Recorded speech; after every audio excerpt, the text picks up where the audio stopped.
You made it back. Thank you, thank you, thank you. So today's going to be an interesting one. It's going to be about why I decided to build and not buy. A few of you were asking, like, what's the difference between building and buying, cost wise, etc. So this video is going to give you all the tea. So stay with me.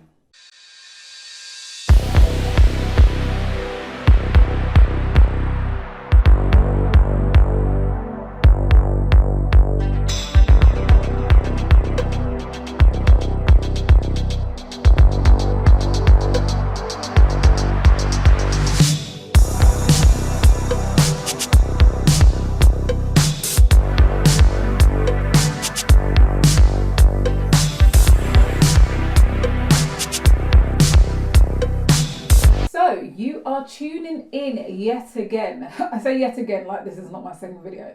To the Building in Africa series. So today is all about why I decided to build and not buy. Now I know.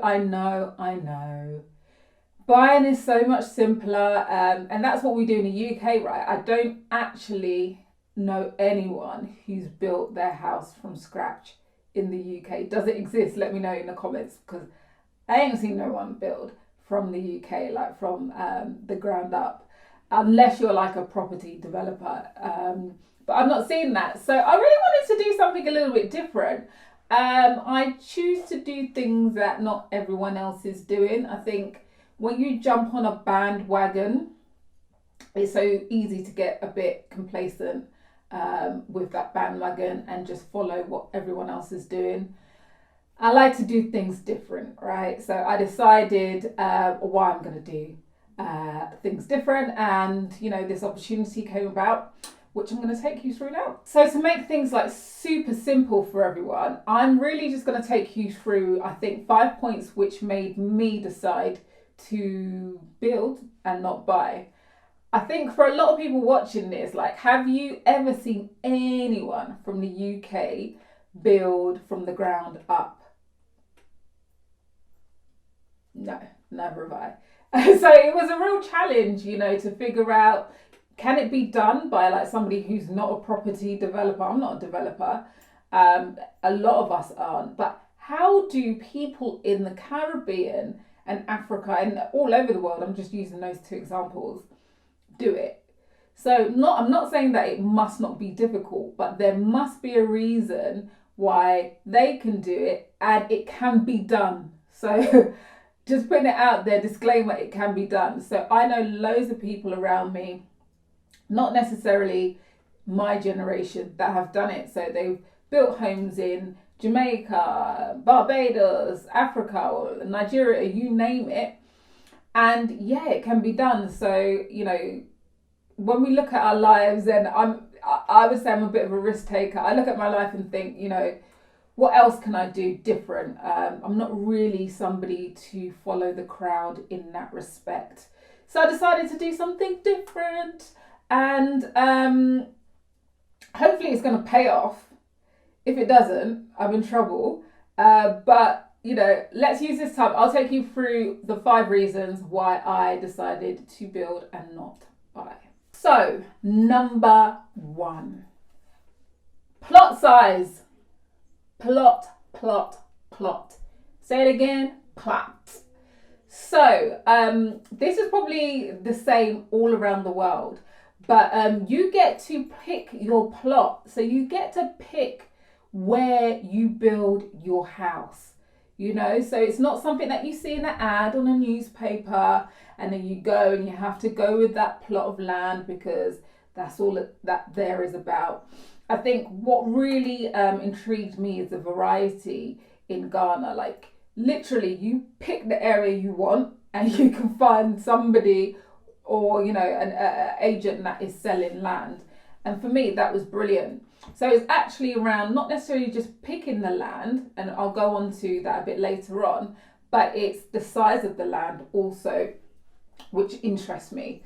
So we all know in the UK, like, people are building on the smallest bits of land. Like, sometimes I turn around, especially when I'm in London, and I see that people are building on like some tiny bits of lands, and I'm talking about developers. Like you'll see a little bit of grass, by the time you know it, a building's up, and that's brilliant. But it's really small plots of land that we're talking about when it comes to the UK. Now in Ghana, each plot of land is 100 by 70 feet.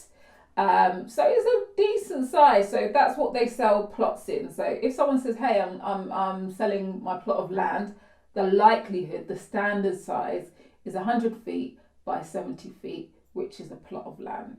Now, for us in the UK, that's massive. I don't know for y'all in the US. Tell me in the comments. But that is a good size for me. I can fit some stuff on there. So for me, that was a real big plus. So you can decide to do a number of stuff with that plot. And this is the beauty of it. Like you can decide to build 3 tiny houses, not tiny houses, but you know what I mean. 3 houses. You could decide to split it in 2. You could decide to use the whole thing. Like once it's yours, it's yours. You can decide what that means. So I've had loads of people advise me like, "Oh, you should build flats, you should do this, you'll get some extra income revenue." That's not really what I want to do. Like I want to use I want to be a queen on the land, you know? I want to spread out. So the whole land, my whole 100 by 70 is going to house one building, one house. So number 2, so you get to pick the area. So I've sort of spoken about it in tip number 1. But number 2, you get to pick the area. So depending on whether you're bougie and British, you can get to pick the land in what part of Ghana you want. And like, isn't that amazing that you can go to a country and say, "Listen, I want to be very up class." So if you know about Ghana, if you know about Accra, you might say, "Hey, I want to live in East Legon." And East Legon is, it's the creme de la creme right now, apparently, of Accra. So plots of land there are a small fortune. But if you got it, get it, you know. So it's really expensive in East Legon. But if that's what you want to do, save up your coins, your cash, and you can go there. Or you can choose to sort of not buy too expensive land and you can go up in the hills. There's Evereed, you can go Northern Reed, you name it. But there's so much that you can do and so many places that you can choose. So I think for me, that's like a core element of building and not buying is you can choose where you want to go. Now, if it's to do with, you know, an investment that you're trying to make, the likelihood is you want to find somewhere that is happening that people later on would want to invest in and either build or buy a property in that area. But for me, it wasn't really, it is about the area. I wanted to stay in Accra or Greater Accra, somewhere around Accra, because let's be honest, that's where it's popping. And on top of that, I've got all my family are in Accra. Like I don't have any family outside of Accra, so it just wouldn't make sense if I went to move elsewhere. So yeah, the beauty is you pick what you can afford, which is brilliant. And there's different kinds of lands. You know, if you wanted it in a real hilly part and you wanted to be away from civilization, y'all can do that. If you wanted it to be in the thick of party life in Accra, you can do that too. So there's different plots of lands. Now, I've spoken about them before, but CBC Properties Limited helped me sort of look for my land. So on the screen, I'm just going to put up, this is the actual brochure that they gave me when I went to go and look for my land. So you can see all the prices. There's different prices there, all the way from, as I said, a small fortune, you know, your life savings, all the way to, listen, I've got some spare change, or I've got some a little bit of spare savings. It's not going to hurt the budget. So it's really down to you. But the different areas require different price ranges, pocket ranges. So just think about that. But contact CBC again. Details are in the description, and they can help you through. So if there's a particular part of Accra or Ghana that you want to buy in, they will definitely help you out. So next, probably my best one. If I had done this in like some chronological order, this would be my first one. So what do you think it is? Yeah. You can build the house of your dreams. You can build your house to look how you want it to look. That sounds strange. It sounds like very like straightforward, but can you imagine if you just got a piece of paper and were able to draw or illustrate what kind of house you would love to build, like your dream house? And that's exactly what you can do. It's wild, and like I know this feels like it's like a human right, but it's not really a human right. When you're living in the UK, you get what they build. You don't, and if you want to change things, you can, but yeah, I've found like when you want to do things like extensions in the UK, or you want to build do up the loft or stuff like that, it's costing you peas. And I'm not really about that life, to be fair, because in terms of house prices as well, when you add those kinds of extensions, you think it's going to add a lot onto the house price. It will change like 10 grand, and you'll be like, what was the point?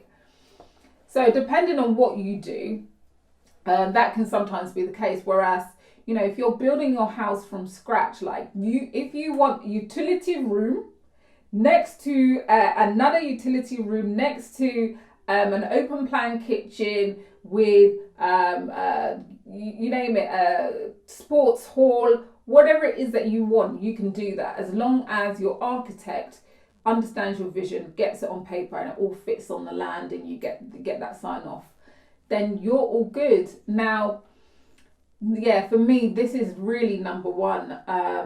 I get to pick what my own house looks like. It's just incredible. So that custom design piece is, I think, where I really was drawn into building or buying. I can customize my own house. And on top of it, what is really good with that is you get to give back. So you get to use local tradesmen and women, carpenters, you name it, and giving them something to really then be part of, rather than sometimes you get organizations or building companies that do it. If, depending on how you want to do it, that's a whole different YouTube sesh. You can use local tradesmen versus getting a building company to help you out. So I think that's really, really interesting for me. So number 4. So really another big one, to be fair. I think they're all big ones, but the main one that you gonna feel is it's cheaper. Now, in terms of how much cheaper, how long is a piece of string, as they say at work, at my workplace. How long is a piece of string?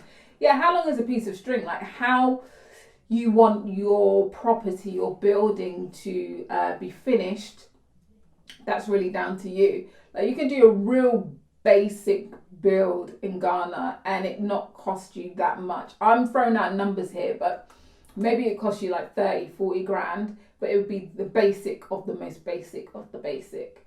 But you might then want to add swimming pool.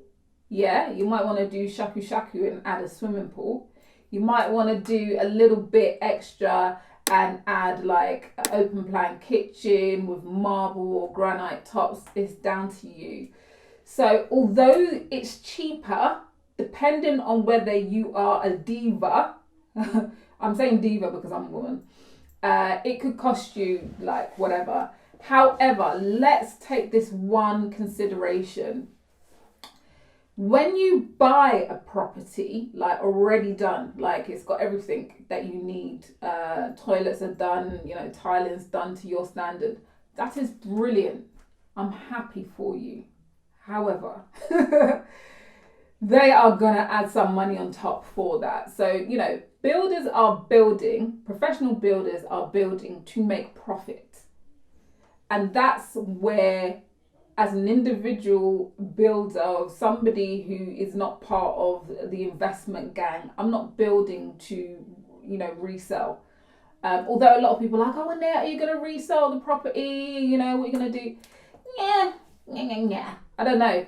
Likelihood, I'm sort of 90% sure that that's not what I'm going to do.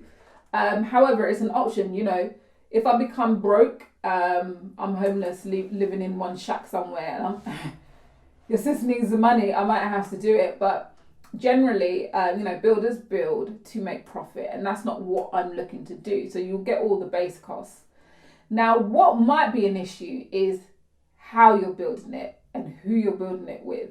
So they just may take the P a little bit, and actually your costs are still going up regardless. So that is something definitely to take into account, that although you're building, you know, those random costs out of nowhere that one uncle comes and says, hey, I didn't realize that now the stone is gonna cost this, and it's like 3 times the price that you thought it was going to be. So that's one to just really be aware of. But and prices are increasing day in, day out. So I know a couple of weeks ago, I inquired about some materials that were needed, and they had doubled.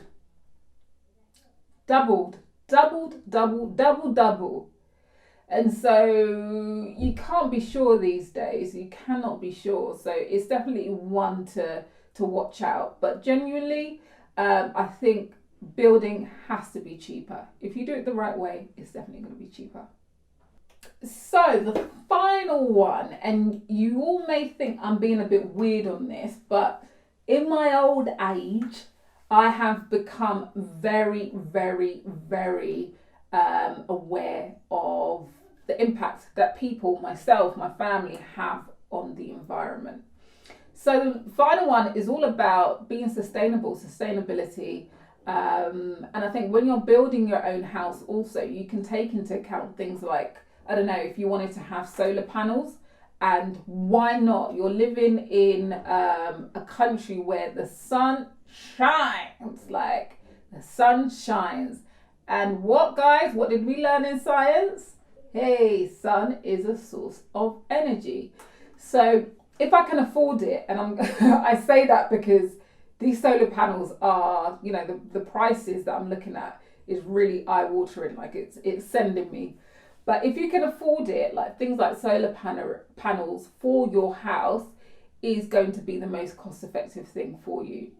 However, I think the initial cost is cray. I'm going to do a video about how cray these solar panels are, but we will get there. But as I said, long term, if, you know, as I said, if something happens to me and I lose my job and whatever, at least I've got some energy coming through my house. So that is a really important one to me. And I think for a lot of people in Ghana, if the price wasn't so ridiculous, I think they would be doing that too. So Ghana government, please listen. We need more investment in solar panels. Why they're so expensive. So the next one is also about like the energy crisis. So today, 2022, we're dying. We are actually dying here in the UK with these energy prices. So the cost of my energy price at home, so gas and electricity, I think we were doing about £250 a month. That's still quite high. So £150 a month on energy. It's gone up to, I think, £350, nearly £400 a month. I'm laughing because I'm crying inside. It is ridiculous, and this needs to stop. So just in terms of energy prices, the crisis, the inflation, it will continue. Like, I don't ever see a world where these things just don't go up and up. So bearing that in mind, when you build your own house in Ghana, as I said, if you're using solar panels or if you're using other energy efficient ways of powering your house, it ain't going to be £400 a month. Yeah, it's killing us all. So hopefully, everyone around the globe is feeling it and can really understand what I'm talking about in terms of you've got to find different ways empowering your homes. And so, lastly, sustainability wise, I just also wanted to grow like my own vegetables. Don't laugh. I wanted to grow my own vegetables. I've always wanted to like grow my own fruit and veg. But this UK again is just not the climate. Every day rain and showers and wind and everything you can think of. So it's very hard to grow that. At the moment, actually, you will see that one thing I do have in my garden, I'll put a little clip here. One thing I am growing, I'm growing some, I think it's blueberries. Don't quote me, sometimes I forget. Blueberries, I've got potatoes, and I've got mint, a lot of mint. Those are the only things in the last 2 to 3 years that will grow in my garden. Nothing else will grow. So yeah, sustainable living, being able to grow your own food, and chop at home rather than going out there constantly. So thank you for listening to that. It was just a real skim through my top 5 reasons for building, not buying in Ghana. So hopefully you've got a little something out of it, and hope to see you in my next video.